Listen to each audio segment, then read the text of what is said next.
नमस्कार मेरे प्यारे भाइयों और बहनों, मैं विवेक कुमार। क्राइम की कहानी के नए एपिसोड में आप सभी लोगों का हार्दिक स्वागत है। कहानी में आगे बढ़ने से पहले कृपया क्राइम की कहानी चैनल को सब्सक्राइब कर बेल आइकन जरूर दबा लें ताकि मेरे हर वीडियो का नोटिफिकेशन आपको मिलता रहे। तो चलिए आज की कहानी शुरू करते हैं। खुश मिजाज रागिनी दुबे सुबह तैयार होकर अपनी छोटी बहन सिया दुबे के साथ घर से पैदल ही स्कूल के लिए निकली थी। वह बलिया जिले के बांसडी की रहने वाली थी। दोनों बहनें सलेमपुर के भारतीय संस्कार स्कूल में अलग अलग कक्षा में पढ़ती थीं। रागिनी दुबे 12वीं कक्षा में थी तो सिया दुबे 11वीं में थी। उस दिन रागिनी महीनों बाद स्कूल जा रही थी। स्कूल जाकर उसे अपने बोर्ड परीक्षा फॉर्म के बारे में पता करना था कि परीक्षा फॉर्म कब भरा जाएगा। वह कुछ दिनों से स्कूल नहीं जा पाई थी, इसलिए परीक्षा फॉर्म के बारे में उसे सही जानकारी नहीं थी। दोनों बहनें पड़ोस के गांव बझां के काली मंदिर के रास्ते होकर स्कूल जाती थीं। उस दिन भी वे बातें करते हुए जा रही थीं। जब दोनों काली मंदिर के पास पहुंची तभी अचानक उनके सामने दो बाइकें आकर रुक गईं। दोनों बाइकों पर 4 लड़के सवार थे। अचानक सामने बाइक देख रागिनी और सिया सकपका गईं। वे बाइक से टकराते टकराते बचीं। ये क्या बदतमीजी है, तुमने हमारा रास्ता क्यों रोका? रागिनी लड़कों पर गुर्राई। एक बार नहीं, 1000 बार रोकूंगा। उन चारों में से एक लड़का बाइक से नीचे उतरते हुए बोला। उसका नाम प्रिंस उर्फ आदित्य तिवारी था। प्रिंस आगे बोला, जाओ, तुम्हें जो करना हो कर लेना।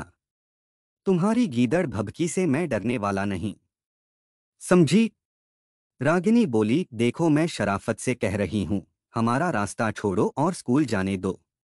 प्रिंस ने अकड़ते हुए कहा, अगर रास्ता नहीं छोड़ा तो तुम क्या करोगी? सिया ने रागिनी को समझाया, दीदी छोड़ो इन लड़कों को। माँ ने क्या कहा था कि इनके मुंह मत लगना। इनके मुंह लगोगी तो कीचड़ के छींटे हम पर ही पड़ेंगे। चलो हम ही अपना रास्ता बदल देते हैं। रागिनी बोली, नहीं सिया नहीं, हम बहुत सह चुके इनके जुल्म। अब और बर्दाश्त नहीं करेंगे। इन दुष्टों ने हमारा जीना हराम कर रखा है। इनसे जितना डरोगी उतना ही ये हमारे सिर पर चढ़कर तांडव करेंगे। इन्हें इनकी औकात दिखानी ही पड़ेगी। प्रिंस गुर्राया, ओ झांसी की रानी, किसे औकात दिखाएगी तू? तुझे पता भी है कि तू किस से पंगा ले रही है? प्रधान कृपाशंकर तिवारी का बेटा हूं, मिनट में छठी का दूध याद दिला दूंगा। तेरी औकात ही क्या है? मैंने तुझे स्कूल जाने से मना किया था ना, पर तू नहीं मानी। हाँ, तो रागिनी डरने के बजाय प्रिंस के सामने तन कर खड़ी हो गई। तुम मुझे स्कूल जाने से रोकोगे? ऐसा करने वाले तुम होते कौन हो? सिया बोली, दीदी क्यों बेकार की बहस किए जा रही हो? चलो यहाँ से। रागिनी सिया पर चिल्लाई, नहीं सिया, तुम चुप रहो। कहीं नहीं जाऊंगी यहाँ से। रोज रोज मर के जीने से तो अच्छा होगा कि एक ही दिन मर जाएं। कम से कम जिल्लत की जिंदगी तो नहीं जिएंगे। इन दुष्टों को इनके किए की सजा मिलनी ही चाहिए। प्रिंस गुस्से से बोला, तूने किसे दुष्ट कहा? रागिनी भी आंखें दिखाते हुए बोली, तुझे और किसे? इस तरह दोनों के बीच विवाद बढ़ता गया। विवाद बढ़ता देखकर प्रिंस के सभी दोस्त अपनी बाइक से नीचे उतरकर उसके पास जा खड़े हुए। सिया रागिनी को समझाने लगी कि लड़कों से पंगा मत लो, यहाँ से चलो। लेकिन उसने बहन की एक नहीं सुनी। गुस्से से लाल हुए प्रिंस ने आव देखा ना ताव उसने रागिनी को जोरदार धक्का मारा। रागिनी लड़खड़ाती हुई जमीन पर जा गिरी। अभी वह संभलने की कोशिश कर ही रही थी कि वह उस पर टूट पड़ा। पहले से कमर में खोस कर रखे चाकू से उसने रागिनी के गले पर ताबड़तोड़ वार करने शुरू कर दिए। कुछ देर तड़पने के बाद रागिनी की मौत हो गई। उसकी हत्या कर वे चारों वहां से फरार हो गए। घटना इतने अप्रत्याशित तरीके से घटी थी कि ना तो रागिनी ही कुछ समझ पाई थी और ना ही सिया। आंखों के सामने बहन की हत्या होते देख सिया के मुंह से दर्दनाक चीख निकल पड़ी। उसकी चीख इतनी तेज थी कि गांव वाले अपने अपने घरों से बाहर निकल आए और जहां से चीखने की आवाज आ रही थी वहां पहुंच गए। उन्होंने मौके पर पहुंचकर देखा तो रागिनी खून से सनी जमीन पर पड़ी थी। वहीं उसकी बहन उसके पास बैठी दहाड़े मारकर रो रही थी। दिन दहाड़े हुई दिल दहला देने वाली इस घटना से सभी सन्न रह गए। लोग आपस में चर्चा कर रहे थे कि समाज में कानून नाम की कोई चीज नहीं रह गई है। बदमाशों के हौसले इतने बुलंद हो गए हैं कि राह चलती बहू बेटियों का जीना तक मुश्किल हो गया है। इस बीच किसी ने फोन द्वारा घटना की सूचना बांसडीह रोड थाना प्रभारी ब्रिजेश शुक्ल को दे दी थी। गांव वाले रागिनी को पहचानते थे। वह पास के गांव बांसडीह के रहने वाले जितेंद्र दुबे की बेटी थी, इसलिए उन्होंने जितेंद्र दुबे को भी सूचना दे दिया। बेटी की हत्या की सूचना मिलते ही घर में कोहराम मच गया, रोना पीटना शुरू हो गया। उन्हें जिस अनहोनी की चिंता सता रही थी आखिरकार वो हो गई।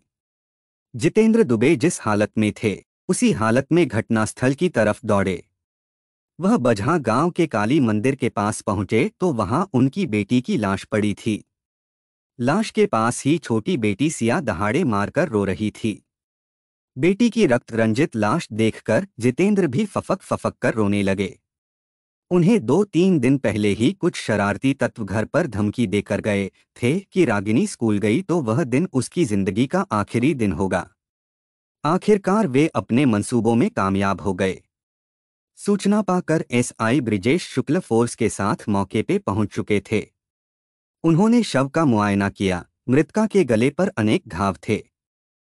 चूंकि पूरी वारदात मृतका की छोटी बहन सिया के सामने घटित हुई थी, इसलिए उसने एसआई ब्रिजेश शुक्ल को सारी बातें बता दिया। उसने बताया कि बजहा गांव के रहने वाले ग्राम प्रधान कृपाशंकर तिवारी का बेटा प्रिंस उर्फ आदित्य तिवारी, प्रधान का ही भतीजा सोनू तिवारी, नीरज तिवारी और दीपू यादव ने दीदी की हत्या की है। मौके की कार्रवाई निपटाने के बाद पुलिस ने लाश पोस्टमार्टम के लिए भेज दिया। पुलिस ने जितेंद्र दुबे की तहरीर पर ग्राम प्रधान कृपाशंकर तिवारी, उसके बेटे आदित्य उर्फ प्रिंस, सोनू तिवारी, नीरज तिवारी और दीपू यादव के खिलाफ हत्या और छेड़छाड़ की धाराओं में मुकदमा दर्ज कर लिया। पुलिस ने मामले की जांच की तो पता चला कि ग्राम प्रधान कृपाशंकर का बेटा प्रिंस सालों से रागिनी को तंग किया करता था। वह रागिनी से एक तरफा प्यार करता था। कई बार वह रागिनी से अपने प्यार का इजहार कर चुका था, लेकिन रागिनी ना तो उससे प्यार करती थी और ना ही उसने उसके प्रेम पर अपनी स्वीकृति की मोहर ही लगाई थी। पहले तो रागिनी उसकी हरकतों को नजरअंदाज करती रही, लेकिन जब पानी सिर के ऊपर जाने लगा तो उसने अपने घर वालों को प्रिंस की हरकतों के बारे में बता दिया। बेटी की परेशान जानकर जितेंद्र को दुख भी हुआ और गुस्सा भी आया। बात बेटी के मान सम्मान से जुड़ी हुई थी, भला वह इसे कैसे सहन कर सकते थे। वह उसी समय शिकायत लेकर ग्राम प्रधान कृपाशंकर तिवारी के घर जा पहुंचे। संयोग से कृपाशंकर घर पर ही मिल गए। जितेंद्र ने उनके बेटे की हरकतों का पिटारा उनके सामने खोल दिया, लेकिन कृपाशंकर ने उनकी शिकायत पर कोई ध्यान नहीं दिया। प्रधानी के घमंड में चूर कृपाशंकर तिवारी ने जितेंद्र को डांट डपट कर भगा दिया। जितेंद्र दुबे ने कभी सपने में भी नहीं सोचा था कि प्रधान से उसके बेटे की शिकायत करनी उन्हें भारी पड़ जाएगी। अगर उन्हें इस बात का ख्याल होता तो वह शिकायत कभी नहीं करते। शिकायत का परिणाम उल्टा यह हुआ कि शाम के समय जब प्रिंस कहीं से घूमकर घर लौटा तो कृपाशंकर ने उससे पूछा, बांसडीह के पंडित जितेंद्र तुम्हारी शिकायत लेकर यहाँ आए थे। वे कह रहे थे कि उनकी बेटी को आते जाते तंग करते हो, क्या बात है? इस पर प्रिंस ने सफाई देते हुए कहा, पापा यह सब गलत है, झूठ है। मैंने उसकी बेटी के साथ कभी बदसलूकी नहीं किया। मैं तो उसकी बेटी को जानता तक नहीं, छेड़ने का तो सवाल ही पैदा नहीं होता। मुझे बदनाम करने के लिए पंडित जी झूठ बोल रहे होंगे। ठीक है, मैं जानता हूँ बेटा। मुझे तुझ पर पूरा भरोसा है कि तू ऐसा वैसा कोई काम नहीं करेगा। वैसे मैंने पंडित जी को डांट कर भगा दिया है। ठीक किया पापा। प्रिंस के होठों पर जहरीली मुस्कान उभर आई। प्रिंस ने उस समय तो पिता की आंखों में धूल झोंककर खुद को बचा लिया। पुत्रमोह में अंधे कृपाशंकर को भी बेटे की करतूत दिखाई नहीं दिया। नतीजा यह हुआ कि प्रिंस की आंखों में दुबे की बेटी रागिनी के लिए नफरत और गुस्से का लावा फूट पड़ा। उसे लगा कि पंडित की हिम्मत कैसे हुई कि उसके घर शिकायत करने आ गया। प्रिंस ने उन्हें सबक सिखाने की ठान लिया। आखिर उसने वही किया जो उसने मन में ठान लिया था। दिनदहाड़े रागिनी की हत्या के बाद आसपास के इलाके में दहशत फैल गई थी। मामला बेहद गंभीर था, इसलिए एसपी सुजाता सिंह ने अपराधियों को गिरफ्तार करने के सख्त आदेश दिए। कप्तान का आदेश पाते ही एसआई ब्रिजेश शुक्ल अपनी पुलिस टीम के साथ आरोपियों को तलाशने में जुट गए। 8 अगस्त 2017 को पुलिस ने जिले से बाहर जाने वाले सभी रास्तों को सील कर दिया। पुलिस को इसका लाभ भी मिला। बलिया से होकर गोरखपुर जाने वाली रोड पर 2 आरोपी प्रिंस उर्फ आदित्य तिवारी और दीपू यादव उस समय पुलिस के हत्थे चढ़ गए जब वह जिला छोड़कर गोरखपुर जा रहे थे। दोनों को गिरफ्तार करके पुलिस उन्हें थाना बांसडीह रोड ले आई। दोनों आरोपियों से रागिनी दुबे की हत्या के बारे में गहनता से पूछताछ की गई। पहले तो प्रिंस ने पुलिस को अपने पिता की ताकत की धौंस दिखाई, लेकिन कानून के सामने उसकी अकड़ ढीली पड़ गई। आखिर दोनों ने पुलिस के सामने घुटने टेकने में ही भलाई समझी। उन्होंने अपना जुर्म कबूल कर लिया। बाकी के 3 आरोपी मौके से फरार हो गए थे। दोनों आरोपियों से की गई पूछताछ और बयानों के आधार पर दिल दहला देने वाली जो कहानी सामने आई वह इस प्रकार थी। 55 वर्षीय जितेंद्र दुबे मूलतः बलिया जिले के बांसडीह में 6 सदस्यों के परिवार के साथ रहते थे। उनके परिवार में पत्नी के अलावा 3 बेटियां और 1 बेटा अमन दुबे था। निजी व्यवसाय से वह अपने परिवार का भरण पोषण करते थे। उनका परिवार संस्कारी था। उनकी तीनों बेटियां गांव में मिसाल के तौर पर गिनी जाती थीं, क्योंकि तीनों ही अपने काम से काम रखती थीं। वे ना तो अनर्गल किसी दूसरे के घर उठती बैठती थीं और ना ही फालतू की गप्पे लड़ाती थीं। वे पढ़ाई के साथ घर के काम में भी हाथ बटाती थीं। दुबेजी बेटियों को बेटे से कम नहीं आंकते थे, तभी तो उनकी पढ़ाई पर पानी की तरह पैसा बहाते थे। बेटियां भी पिता के विश्वास पर हमेशा खरा उतरने की कोशिश करती थीं। तीनों बेटियों में नेहा दुबे बीए में पढ़ती थी। रागिनी दुबे 11वीं पास करके 12वीं में गई थी, जबकि सिया दुबे 11वीं में थी। स्वभाव में रागिनी नेहा और सिया दोनों से बिल्कुल अलग थी। रागिनी पढ़ाई लिखाई से लेकर घर के कामकाज तक सब में अव्वल रहती थीं। वह शर्मीली और भावुक किस्म की लड़की थी। जरा सी डांट पर उसकी आंखों से आंसुओं की धारा बह निकलती थी। बात 2015 के करीब की है। रागिनी और सिया दोनों सलेमपुर के भारतीय संस्कार स्कूल में अलग अलग कक्षा में पढ़ती थीं। उस समय रागिनी 10वीं में थी और सिया 9वीं में। दोनों बहनें घर से रोजाना बझा गांव होकर पैदल ही स्कूल के लिए जाती आती थीं। बझा गांव के ग्राम प्रधान कृपाशंकर तिवारी का बेटा प्रिंस उर्फ आदित्य उन्हें स्कूल आते जाते बड़े गौर से देखा करता था। प्रिंस पहली ही नज़र में रागिनी पर फिदा हो गया था। थी तो रागिनी साधारण शक्ल सूरत की, मगर उसमें गजब का आकर्षण था। रागिनी और सिया जब भी स्कूल जाया करती, वह उनके इंतजार में गांव के बाहर 2-3 दोस्तों के साथ खड़ा रहता था। वह उन्हें तब तक निहारता रहता था जब तक रागिनी और सिया उसकी आंखों से ओझल नहीं हो जाती थीं। जबकि दोनों बहनें उसकी बातों को नज़रअंदाज करके बिना कोई प्रतिक्रिया किए स्कूल के लिए निकल जाती थीं। ऐसा नहीं था कि दोनों बहनें उनके इरादों से अनजान थीं, वे उनके मकसद को भली भांति जान गई थीं। रागिनी प्रिंस से जितनी दूर भागती थी, प्रिंस उतना ही उसकी मोहब्बत में पागल हुआ जा रहा था। 17 वर्षीय आदित्य उर्फ प्रिंस उत्तर प्रदेश के बलिया जिले के बझा गांव का रहने वाला था। उसका पिता कृपाशंकर तिवारी गांव का प्रधान था। प्रधान तिवारी की इलाके में तूती बोलती थी। उससे टकराने की कोई हिमाकत नहीं करता था। जो उससे टकराने की जुर्रत करता भी था, वह उसे अपनी पावर का एहसास करा देता था। उसकी सत्ता के गलियारों में अच्छी पहुंच थी।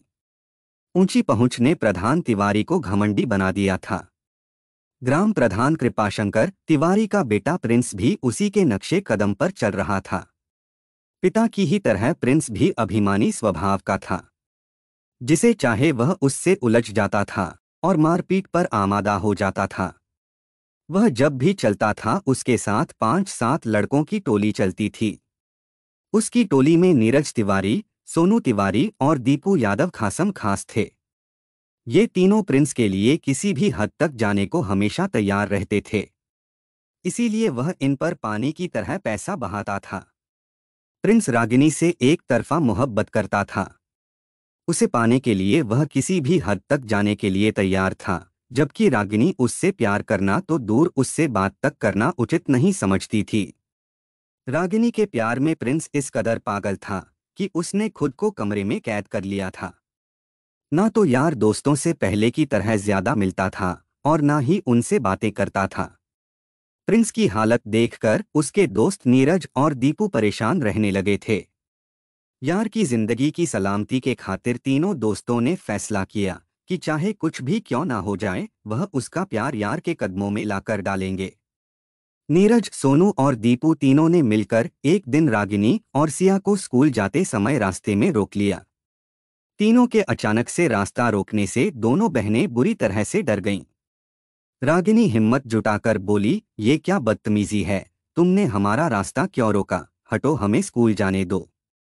नीरज बोला, हम तुम्हारे रास्ते से भी हट जाएंगे और तुम्हें स्कूल भी जाने देंगे, बस तुम्हें हमारी कुछ बातें माननी होंगी।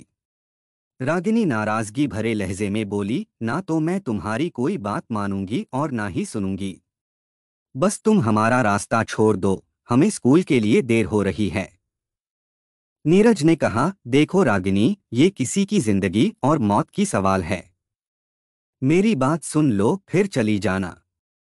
रागिनी बोली, मैंने कहा ना, मैं तुम्हारी कोई बात नहीं सुनने वाली।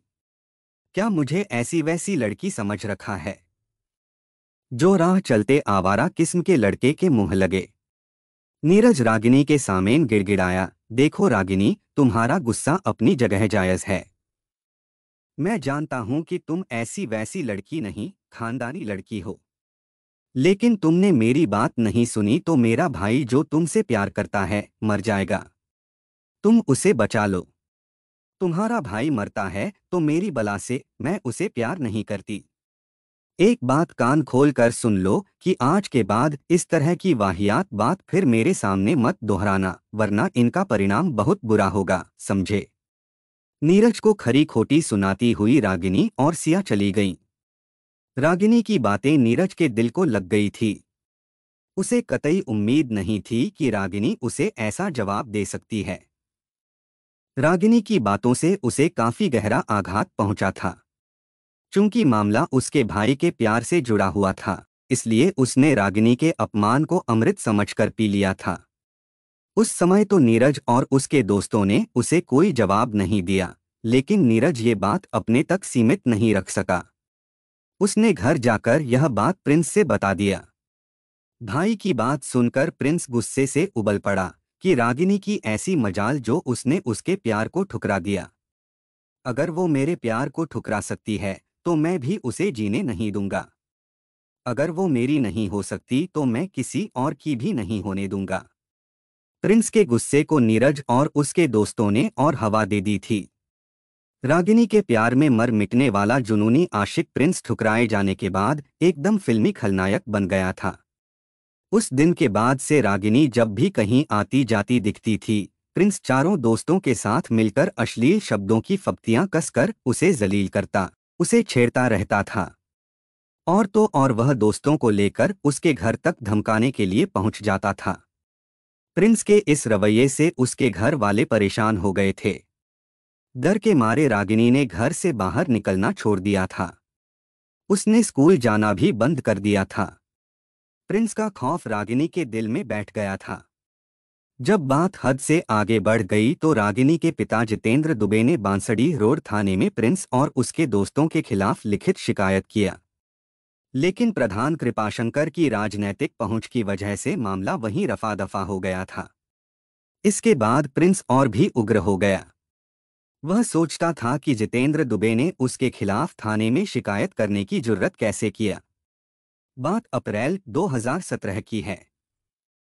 प्रिंस अपने तीनों दोस्तों नीरज, सोनू और दीपू यादव को लेकर जितेंद्र दुबे के घर गया और उन्हें धमकाया कि आज के बाद तुम्हारी बेटी रागिनी अगर स्कूल पढ़ने गई तो वो दिन उसकी जिंदगी का आखिरी दिन होगा। इसकी धमकी के बाद रागिनी के घर वाले डर गए। उन्होंने उसे स्कूल भेजना बंद कर दिया। वह कई महीनों तक स्कूल नहीं गई। इस वर्ष उसका इंटरमीडिएट था।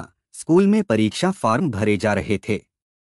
परीक्षा फॉर्म भरने के लिए वह 8 अगस्त 2017 को छोटी बहन सिया के साथ स्कूल जा रही थी। पता नहीं कैसे प्रिंस को रागिनी के आने की खबर मिल गई और उसने उसका गला रेत कर हत्या कर दिया। बहरहाल पुलिस ने रागिनी हत्याकांड के नामजद 5 आरोपियों में से 2 आरोपियों प्रिंस और दीपू यादव को तो गिरफ्तार कर लिया। बाकी के 3 आरोपी प्रधान कृपाशंकर, नीरज तिवारी और सोनू फरार होने में कामयाब हो गए। आरोपियों को गिरफ्तार करने को लेकर मृतका की बड़ी बहन नेहा तिवारी सैकड़ों छात्र छात्राओं के साथ कलेक्ट्रेट परिसर पहुंची और धरने पर बैठ गई। उन लोगों ने परिवार के सदस्यों को मिल रही धमकी के लिए पुलिस प्रशासन को जिम्मेदार ठहराया। कांग्रेस के नेता सागर सिंह राहुल ने भी लापरवाही बरतने के लिए पुलिस प्रशासन को कोसा। तब कहीं जाकर बाकी के आरोपियों प्रधान कृपाशंकर तिवारी, सोनू तिवारी और नीरज तिवारी ने कोर्ट में आत्मसमर्पण किया। कहानी लिखे जाने तक पांचों में से किसी भी आरोपी की जमानत नहीं हुई थी। उन्हार बेटी की मौत से पिता जितेंद्र दुबे काफी दुखी हैं। उन्होंने शासन प्रशासन से गुहार लगाई है कि बेटी बचाओ बेटी पढ़ाओ का नारा देने वाली सरकारें यदि बेटियों की सुरक्षा नहीं कर सकती तो उन्हें पैदा होने से पहले ही कोख में मार देने की इजाजत दे दें, ताकि बेटियों को ऐसी जिल्लत और जलालत की मौत रोज रोज ना मरना पड़े। कहानी को लास्ट तक सुनने के लिए आपका धन्यवाद। इस कहानी के बारे में अपनी राय कमेंट करके ज़रूर बताइएगा और ऐसी ही अपराध की सच्ची कहानियों के लिए हमारे चैनल क्राइम की कहानी को सब्सक्राइब कर लीजिए। कहानी को लाइक और शेयर ज़रूर करें। धन्यवाद।